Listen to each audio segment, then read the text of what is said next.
Throughout the pandemic, there's been an increased focus on mental health, especially as we've gone further and further along in this crisis and have realized not only the toll that the COVID-19 pandemic has taken on each and every one of our mental health, but the toll that regular life took on our mental health even before COVID-19 was a major crisis. And one local organization is addressing that with an upcoming event. We're pleased to be joined by Glen Schwartz. He's the co-founder of Viewspire and Viewpoint Psychology and Wellness, as well as Nikki ODonnell, who is a co-owner of Viewspire. Glen, Nikki, thank you for being with us today. Thank you. You. Appreciate having you on. So we have an upcoming festival coming up. It's in October 9th. That's a Saturday from 11 a.m. to 7:30 p.m. promoting Viewfest 2021. What is Viewfest? What can people expect at this event in October? This is going to be like something I don't think anyone has ever experienced. We're doing something that's never been done before. So I'm a child psychologist at Viewpoint Psychology and Wellness. So this is kind of like, like a dream of mine for a long, long time. After everything that happened with the pandemic and the way that I saw that affect the kids and the teens that I see and then my colleagues see, we just really felt passionately, we have to do something, And so this is what we're doing. We're not just gonna like talk the talk about mental health, we're gonna walk the walk. So we're creating essentially a really unique, revolutionary way to deliver mental health to kids and teens and the community really at large. So this is going to be an event that you might not actually know is a mental health focused event, or like I like to term it a mental health supportive event, but it is. So we're bringing together all kinds of different things, from food trucks to activities, experiences, speakers. We're bringing together huge players in the community within Oakland County who are also passionate about this, and it's going to be a blast. No joke. And we're also going to break a world record, which is the other piece that's really awesome. So what is that world record? What world record do you plan on breaking? You want to talk about that? No, go ahead. I'm on a roll. All right. So currently, part of Viewspire, one of the initiatives that kind of came out of the company Viewspire, which is who is, kind of planning this whole Viewfest thing. Viewspire is in mental health advocacy and empowerment company. So we do stuff like this. We do cool stuff. But one of the other cool things that we do is we started something called the Hug Buddy postcard program. These are Hug Buddy postcards. Simple little postcard, right? But this came out of, Glen's son Avery developed this creative way to send love to his family members when we couldn't be connected to them. This is the most COVID safe hug you can get. It's a postcard, right? But it's like a massive kindness project. We've delivered hundreds, thousands of these to schools and community groups across the U.S. We've worked with Chicago public schools. We've been all over the place with these. And so we're going to use them to create the longest line of postcards, the longest consecutive line. It's currently held at 21,000 cards, and we're going to break it with at minimum 26,000. We're really hoping for 30,000 because we don't want anyone to be able to touch us for a while. But it will literally be an entire line. We're going to do this within Walled Lake Central High School, which if anyone's ever been there, it's yes. Perfect for this. It's just one long shot down the school. And so people are going to be able to come into the event through the front doors of Central and see us, and be able to participate in this record-breaking event that we're going to do as a community. It'll end up being about 1.8 miles of cards. And at the end of the event, those will be donated to local hospitals, schools, and then predominantly to the U.S. Armed Forces. We're joined by Glen Schwartz and Nikki ODonnell, co-founders and owners of Viewspire, with us on the MegaCast, previewing Viewfest 2021, which will be happening on October 9th. That's a Saturday at Walled Lake Central High School from 11 a.m. until 7:30 p.m. And you spoke about this event kind of being more interactive and fun. There's going to be a lot of different vendors and activities, and specifically said it's going to feel like it's not a mental health event when at the same time you are at that event. How do you create that kind of environment and still have a situation where you are opening that dialogue and people are comfortable to have those difficult conversations? Because when you're having all this fun activity, people might just focus on the fun but not really get to necessarily the nitty-gritty of what the purpose of this event is. Right, 100%. We're calling this a psychologist curated event. And so it's myself and colleagues who also feel passionately about this. What we did was we took the 5 pillars of mental health: connection to community, physical wellness and well-being, learning new coping skills, all of these different things that really encompass the things that we work on individually with clients in therapy. So we took activities that we use in therapy that people might not realize. I think the biggest compliment I get when someone new comes to therapy to see me is, wow, I didn't think this is how it's going to be. And I didn't think you look like a therapist either, which is also very fun when they say that. But it really we're changing how people are viewing mental health. So the activities that we're doing are very purposeful, but we put a very fun, whimsical spin on it. That's where the Hug Buddy comes in. And he's our mascot. It's whatever we want him to be at the moment. But each activity will have a therapeutic element to it. So for example, one of the things that kids love, to no surprise, are fidgets, right? Mm-hmm. Who doesn't love a good fidget? Poppets, all of this. So we were like, okay, that is definitely something that we use in therapy for things like mindfulness, grounding exercises, coping skills for anxiety management, meditation, all of these things that when my teenagers come to see me, they just roll my eyes, or they roll their eyes when I say those things. But if we take it in a different approach, right? How do you utilize fidgets in a therapeutic way? We can teach that. We can teach that in a lot of different ways. And one of the ways we're going to do that at Viewfest is we're going to have a fidget buffet. So we've got a junior executive committee of our kids that are elementary school, and we've got high schoolers as well, who gave us input into what would be helpful. One really neat part about what happened this past year when these kids were remote is teachers really, they're rock stars, right? Next level, but they really, I think, had a huge focus and challenge with helping these kids with mental health. And so, like with the fidgets, right? Kids were allowed to bring them to school. They were learning to utilize them in the classrooms in a helpful way and not a distracting way. And so we're going to have this huge buffet, and kids can come and create their own coping kit. So we're using the names, right? We're using this verbiage, and there will be all along the way. So maybe you're making a coping kit, right? And then maybe you move along, and now you're going to make what we call a calm down jar. It's a meditation jar. It's a glitter jar. They're super fun. It's a way that we teach, again, mindfulness and grounding activities for kids experiencing depression or even ADHD. It's a different way we strengthen that muscle. And so maybe they go create that, and along with their activity, they're also going to get the information needed in a QR code that takes them directly to our website that explains how would you use this for all kinds of things. How would you use this if you were feeling anxious? How would you use this if you were just having a bad day or were feeling stressed out? So we're not just delivering the activity, which it's there, but we're also delivering the therapeutic value piece that's underneath it. And that is through every activity. Yeah, and there's a variety of arts and crafts activities. Pause is going to be there. The Walled Lake Therapy Dogs are going to be there. Swag Gym, which if you've never been or heard of Swag, it's absolutely incredible. Coach Ralph his whole team is coming that day to set up an obstacle course.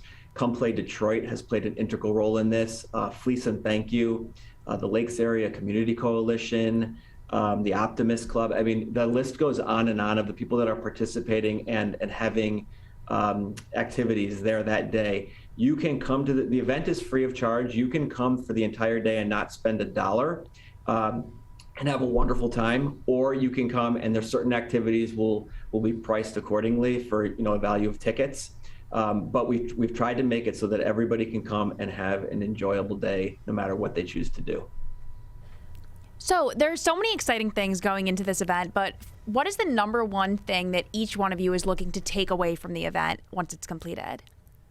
Yeah. So, we get that question a lot, and we have visions about Viewspire and things that we want to do moving forward that I think are very impactful. Of course, we want to continue the Hug Buddy project. If that can impact even one person, then we have made a difference. But the other thing that we're doing that we haven't touched on is we are having a tribute memorial for those in our community who have been lost to suicide. And it's a very, very sensitive topic, both with the families, friends, and the community at large. And we're trying to do this in a very tasteful way. But at the end of the event, if we're able to convert that into something that's brick and mortar, or we're able to just continue that initiative to make awareness, to know that there's other options, One statistic that I like to share, we have been talking about recently, is that there's 4 suicides a day in the state of Michigan, and that's predominantly amongst teens, and that's just, that's not okay. And so if we can use this platform to get people involved with the community, meet community members and what have you, then great. And I'm kind of indirectly answering the question because there's so many things that we want to talk about and let you know. But at the end of the day, the response that we've had to this has been so positive. So for me, we will define success as we are breaking a world record, we are making a donation, and we are having a memorial. That's happening no matter what. And so it will be a success. If everyone comes and has a great time, that'll just be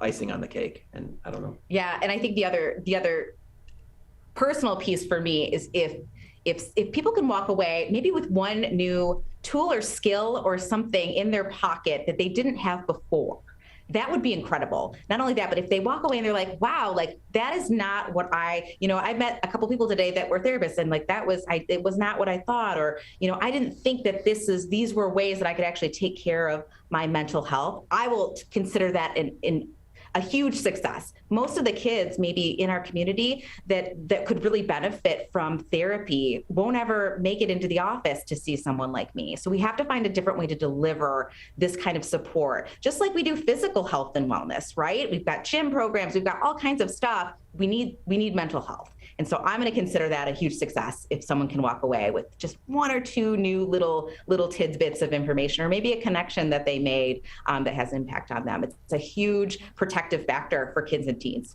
So without going too much in depth, what are some of these little tools that you're hoping people will be able to walk away with? As much as I would love to go so far in depth, of course, unfortunately, we don't have the time and we don't want to give away everything just yet. But on the surface level, what are some of those things? Right. So I think a lot of them you're going to find are huge. The big focus that we took away was that the kids that are struggling now because of everything, the isolation, the reintegration back to school, anxiety is very, very high. 9 out of the 10 kids that I might see in a day, that is what we are talking and focusing on. So we're doing a lot of having to, developmentally, kids are like here with where they're supposed to be in managing big emotions, but with what they experienced this past year, they're having to function here. So then we have this danger gap that happens. And so a lot of our activities you'll find are coping skill driven, coping skill building, just like in the gym, you've got different machines for different parts of the body. We're going to have each activity be a different kind of a coping skill development tool to help bridge that gap a little bit, whether that's these are the words I use, but when we talk about the stuff with kids, we used a little different language, but clinically, we're talking about mindfulness and grounding activities, ones that are specific for things like panic symptoms. We're going to be, you'll find lots of that throughout. Self-care is going to be a huge one, right? Self-care isn't just, while it's nice, a bubble bath and kind of like reading a book. That's wonderful, but we're going to teach other self-care or expose kids in the community to other kinds of self-care. And then also some of the physical activities and things. We know that physical activity, even for 10 minutes, getting our heart rate above resting, will have the same effect as an antidepressant for 4 hours after you do the activity. So like little things like this and facts that are helpful, not just for parents, but like for kids and teens, when I share this with them, they become their own expert. So that'll be a huge theme throughout. And if you know that, if you've listened to us talk about Viewfest and you attend the event, you're going to be like, I see how they did that. Very, very, not sneaky, but just very intentional. This is going to be a very intentional way that we approach this. Well, I absolutely love your passion and energy about this. I'm very excited to see how the event plays out. And I think it's very crazy that you say getting that physical activity can have the same effect as an antidepressant for up to 4 hours. Because even I know with myself, I try and get out every single day and go for a run. And I'll be honest, these past couple days I've had I went to a concert the other night and then family dinner. It's like little things where I'm like, wow, I wasn't able to go. And I noticed such a difference in my mental health. I'm like, I need that time, even if it's 20 minutes to get outside. But on that topic of self-care things, how much of mental health and doing these self-care things do you think is taking that first step to realize you want to help yourself and take the initiative? It's a huge piece, like even recognizing that there's something wrong. We have a community of kids that are we've got a good population that's just very high achieving. expectations that are just like, whoa. I mean, the kids that I'm seeing and that I'm working with in the community, like these generations of kids, they're fantastic. My concern for them is that, expectations are way up here. And so sometimes even them understanding like a more realistic expectation for themselves at age 9, and understanding like when something doesn't feel right, it doesn't mean that there's anything wrong with them necessarily. It's that maybe this is an actual thing. Maybe it has a name. Maybe it's anxiety. So you make a very good point, recognizing that this is something that we have to be intentional about taking care of, not just when there's a problem, but just in general, that these are skills. And thank goodness, I think really within our school systems, we're seeing more of this social emotional learning from a very young age, with the preschoolers and the kindergartners. I have a preschooler, and even in her classrooms, we're seeing some of this good stuff, but teaching them these skills young so that they'll have them, starting the conversation so that these generations, it's not going to be a big deal to talk about our mental health and what we need to do and when something's, off or not feeling right. In the same way that for me, talking about going to the dentist growing up wasn't a big deal. We're joined by Glen Schwartz and Nikki O'Donnell, both from Viewspire. Glen Schwartz is also the co-owner of Viewpoint Psychology and Wellness here in the local area. And you started at Glen in 2016. And from the onset, and you marked this yourself in your messaging to us, your goal, and your wife Melanie's co-owner of the business, your goal was to make an impact that goes far beyond basic programming and funding. And so with something like this, with starting Viewspire as kind of an offset of Viewpoint Psychology and Wellness in partnership with Nikki, and then on top of that, having programming such as this upcoming event that you're doing, how much more effective do you find, and Nikki, you can also chime in on this as well, do you find that these kinds of activities and these kinds of approaches are, how much more effective do you find them to be in helping patients deal with their mental health struggles and find solutions that help them lead a happier life? It's kind of a long question, but at the end of the day, right now the therapists and the psychologists within the Lakes area, Commerce, Walled Lake, everyone's incredibly busy and everyone's really trying to help each other. There are a lot of times where someone feels like they have a mental health issue and sometimes they feel like they have to go see someone or go to a clinic, but it's not always necessary. Sometimes it's just having that community connection or understanding that there's alternatives and knowing what those are as opposed to going into an office. And so for us, this is again just a way to make those connections and allow people to introduce themselves to community members and participate in activities that again can help mental health. If you want to add anything to that. Yeah, I think, with the clinic where I work, Viewpoint, we're such a collection of like-minded individuals. I think we really understand that the field of work that we do, I think we're seeing as time goes on, and especially in this past year, like we need to innovate. Like we have to find other ways to deliver this kind of stuff and to engage people. They need it. We hear it everywhere, right? Like the buzzword of mental health, and we see it, all over the place in the news, and that even just clinically for me, I know that the suicide rate in Oakland County is not great, and especially in this past year is really, really concerning to me in particular for our youth. So it's really just a matter of, yes, I think people do respond. Like it's kind of like it's cheesy, but like if we build it, they will come. Like we need to start getting creative and putting some things out there and see what works. Yeah. We're not afraid to do that. And I know time is short, but kind of in conjunction with this, I have to give a huge shout out to Ken Gutman and Walled Lake Consolidated Schools. They have just been absolutely incredible in helping and assisting in this process. And the same thing with Larry Gray and Commerce Township and Oakland County.